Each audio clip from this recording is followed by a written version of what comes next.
அது வருங்க எவ்வளோ பெரிய மீன்.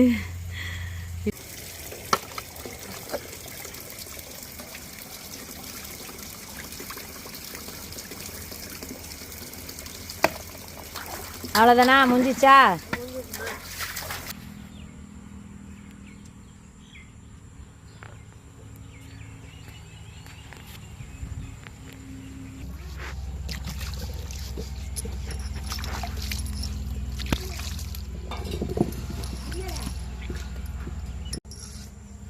எல்லாருக்கும் வணக்கங்க. இன்னைக்கு நம்ம அம்மியில நசுக்கி வச்ச தேலி மீன் குழம்பு தாங்க பார்க்க போறோம். இது சின்ன வெங்காயம் ஒரு 20 வெங்காயத்தை போல உரிச்சு தோல் நீக்கி அதை அம்மியில நசுக்கி எடுத்து வச்சுக்குவோங்க.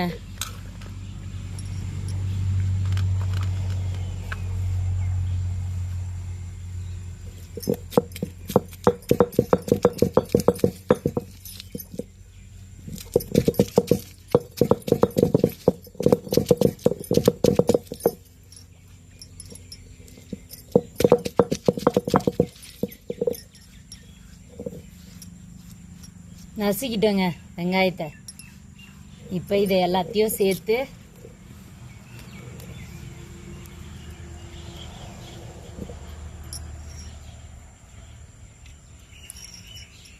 எடுத்து வச்சுக்கோங்க.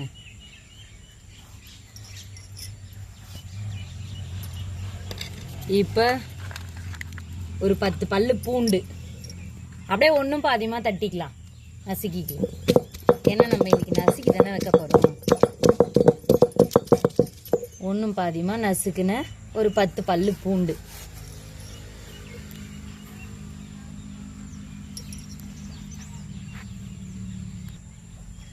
ரெண்டு பச்சை மிளகா, சும்மா அப்படியே ஒரு நசுக்கு, அவ்வளோதாங்க. ஒரு நசுக்கி 2 பச்சை மிளகாவை இப்படி எடுத்து வச்சு, ஒரு பெரிய சைஸ் தக்காளியை சின்ன சின்னதாக கட் பண்ணி அம்மியில் வச்சுக்கிறேங்க. லைட்டாக அப்படி நசுக்குவோம், ஜூஸ் வெளியே போகாமல்.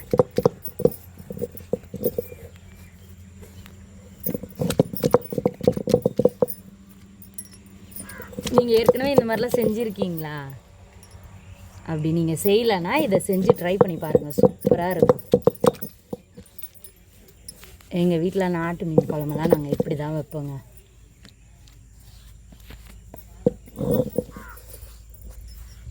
அவ்வளோதான். தக்காளி ஒன்றும் பாதியமாக நசுக்கியாச்சு.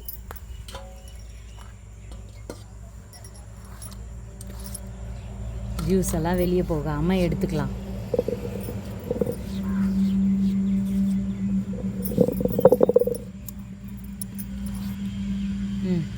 அவ்வளோதாங்க. சரி வாங்க அடுப்பு பற்ற வச்சுக்கலாம்.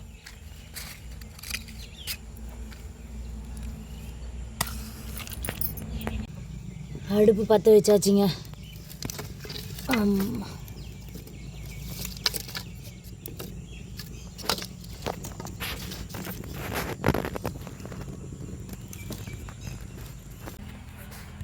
அடுப்பை பற்ற வச்சாச்சு. இப்போ ஒரு சட்டி வச்சுக்கலாம். சட்டி காயிட்டோங்க.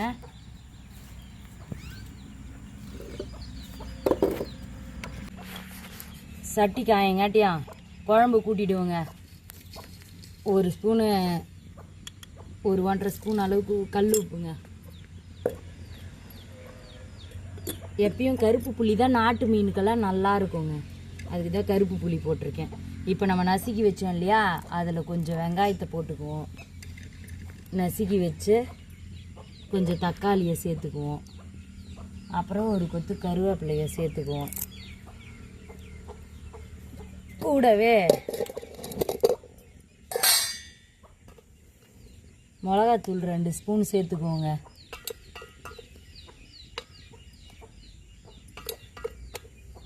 ரெண்டு இல்லை ஒரு 2.5 ஸ்பூன் போதும். இப்போ இதை நல்லா கரைச்சிக்குவோங்க, எல்லாம் மிக்ஸ் ஆகிற அளவுக்கு.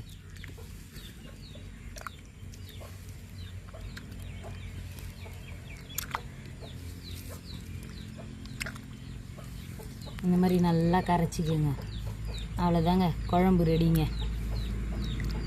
இப்போ சட்டி காஞ்சிச்சு, எண்ணெய் ஊற்றி தாளிப்புங்க.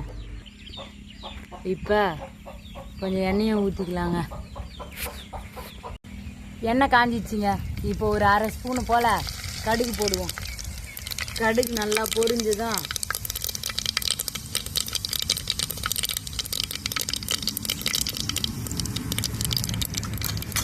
ஒரு 1/2 ஸ்பூனு வெந்தயம் போடுவோம்.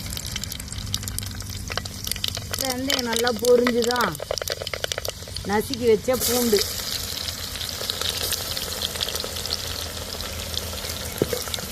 பூண்டு நல்லா வரட்டுங்க, நல்லா செவக்கட்டும். நல்லா செவந்தாதான் கம்ம கம்ம கம்மன்னு வாசனை வரும்.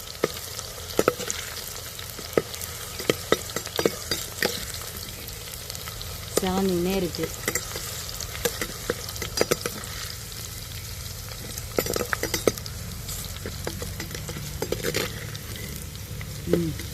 பூண்டு ஓரளவுக்கு மீடியமாக செவந்துடுச்சுங்க.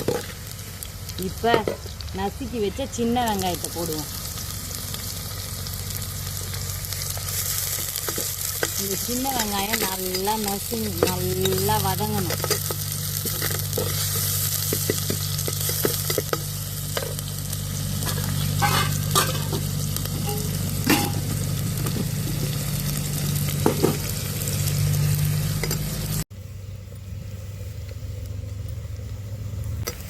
இந்த ஸ்டேஜில் நம்ம தட்டி வச்சுருக்கோம் பாருங்க 2 பச்சை மிளகாய், அதை சேர்த்து அப்படி வதக்கிக்குவோம்.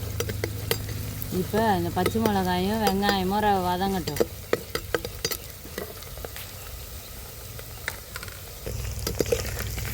வெங்காயமும் பச்சை மிளகாயும் நல்லா வதங்கிடுச்சு. இந்த ஸ்டேஜில் நம்ம அரைச்சி வச்ச தக்காளியை சேர்த்துக்குவோம்.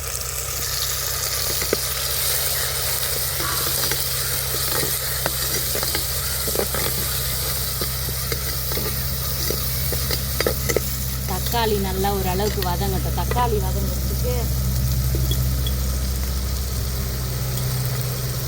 லைட்டாக கொஞ்சமாக தக்காளிக்கு மட்டும் அப்படி கல் உப்பு போட்டுக்கணும்.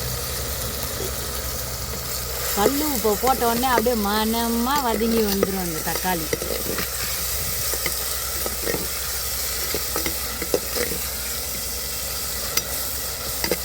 நாட்டு மீன் குழம்புனா நாட்டு மீன் குழம்பு தாங்க. கேலி மீன் எங்களோட நண்பர் வீட்டில் கொடுத்தாங்க ஒரு மீன். அவங்க எங்கேயோ பிடிச்சாங்க 2 மீன். அவங்களுக்கு ஒரு மீனும் எங்களுக்கு ஒரு மீனும் கொடுத்தாங்க. அதை எடுத்துகிட்டு வந்து தாங்க வைக்கிறோம் நாங்கள்.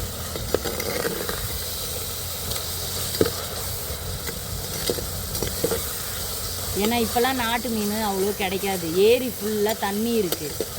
அதனால் இப்போல்லாம் நாட்டு மீன் அவ்வளோ கிடைக்காது. கொஞ்சம் ரேராக தான் இருக்கும். தக்காளி நல்லா வதங்கிடுச்சுங்க.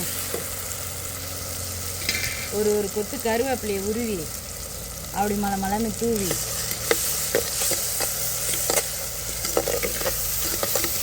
ஒரு திருப்பிக்கிட்டு எப்படி இருக்கு பாருங்க.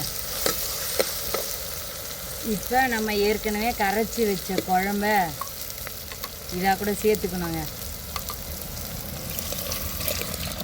இப்போ இந்த குழம்புல ஒரு துண்டு மாங்காய் இருந்து போட்டால் அவ்வளோ சுவையாக இருக்குங்க குழம்பு.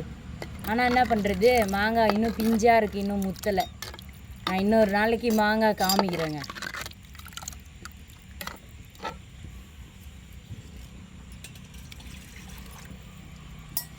கூட கொஞ்சம் தண்ணி சேர்த்து ஏரி மீனுக்கெல்லாம் கொஞ்சம் எக்ஸ்ட்ரா தண்ணி வைக்கணும். ஏன்னா அந்த மீன் கொஞ்சம் நேரம் எக்ஸ்ட்ரா வேகணும். கடல் மீனை விட எப்பயுமே நாட்டு மீன் வந்து எக்ஸ்ட்ரா தண்ணி வச்சு கொஞ்சம் வேகணும்.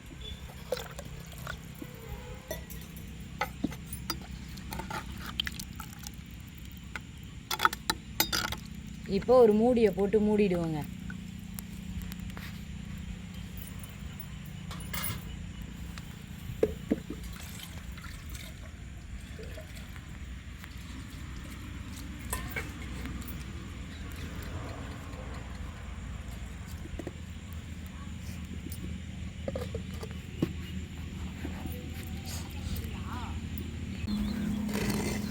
குழம்பு நல்லா கொதிக்குது. மலை மலை மலை மலைன்னு கொதிக்குது.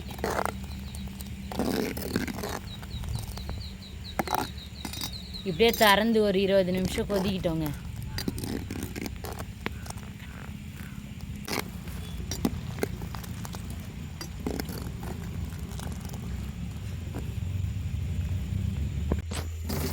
குழம்பு கொதிக்குங்காட்டியா செடிக்கு தண்ணி ஊற்றிட்டு வந்துடலாங்க கொஞ்ச நேரம்.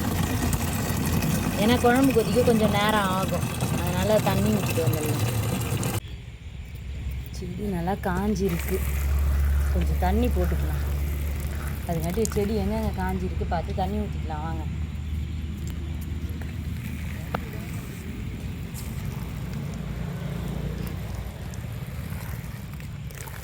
ஈரம் இல்லை, அதுதான் சரியாக முளைக்க காணும் செடி. நல்லா கொதிச்சிச்சிங்க, செடிக்கு தண்ணி ஊற்றிட்டு வரங்காட்டியும்.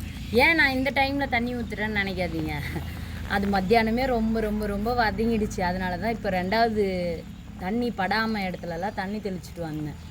தண்ணி தெளிச்சுட்டு வந்த கேப்பில் குழம்பு ரெடி ஆயிடுச்சு. இப்போ நம்ம மீனை போடலாம். மீன் போட்டு கொஞ்சம் கொதிக்கணும். நான் மொத்தமாக தான் 20 நிமிஷம் சொன்னேன்.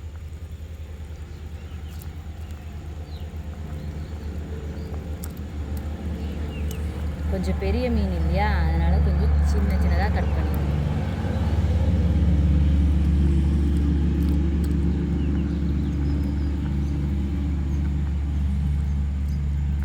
மீன் போட்டு நல்லா கொதிக்கணும்.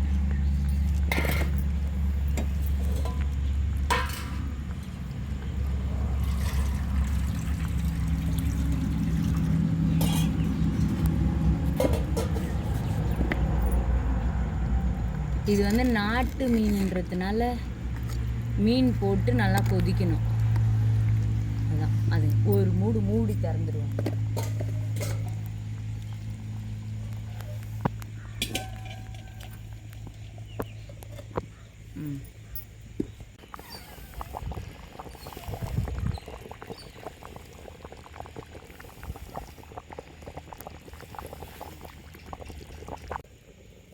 திறந்து பார்ப்போங்க எப்படி இருக்குன்னு.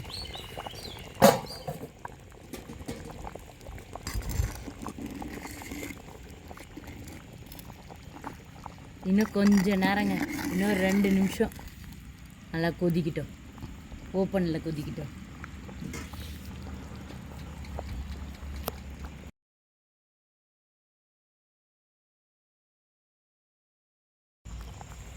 அவ்வளோதாங்க, குழம்பு அழகாக கலர்ஃபுல்லாக சூப்பராக ரெடி ஆயிடுச்சுங்க. இப்போ அப்படியே கொஞ்சம் கொத்தமல்லியை தூவி அப்படியே இறக்கி கம கமன் மீன் குழம்பு ரெடி. சாப்பிட வேண்டியது தான்.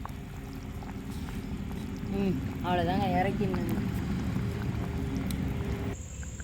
அவ்வளோதாங்க, மீன் குழம்பு ரெடி.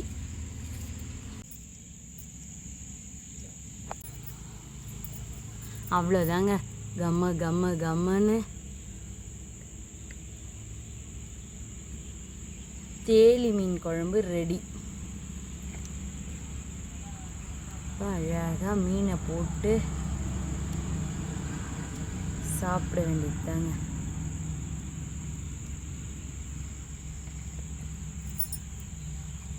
சுட சுட இருக்கு. நாட்டு மீன்னா நாட்டு மீன் தாங்க, செம்ம வாசனை. சாப்பிட்ருவோமா? சாப்பிட வாங்க.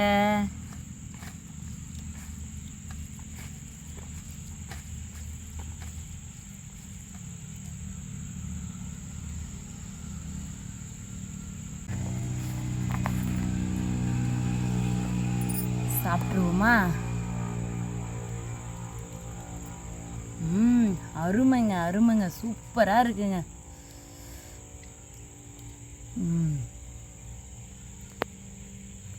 மீன் சாப்பிட்டு பார்த்துருவோமா? சட்டியில் நாட்டு மீன் குழம்பு வச்சு சாப்பிட்றது அவ்வளோ ருசிங்க.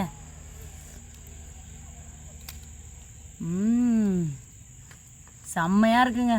விட்டால் ஒரு தட்டு சோறு சாப்பிட்லாம் போல் இருக்கு.